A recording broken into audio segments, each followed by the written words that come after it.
How to improve baby skin color after birth. Some people believe that drinking saffron milk during pregnancy makes baby fair, which is untrue, and there is no scientific evidence to support this theory.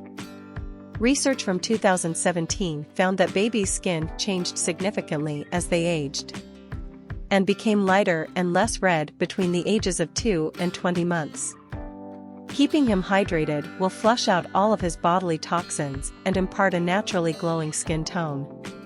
Make them stay in mild sunlight. Vitamin D is excellent for babies.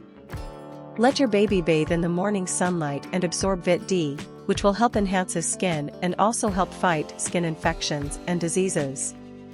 Physiologic jaundice occurs as a normal response to the baby's limited ability to excrete bilirubin in the first days of life. Breast milk jaundice.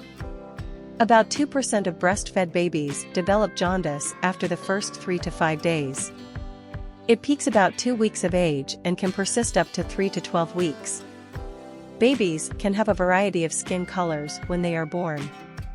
A baby's skin color can change over time and should settle fully at around 20 months old.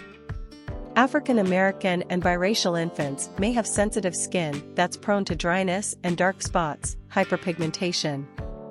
At birth, your child's skin is likely to be a shade or two lighter than her eventual skin color.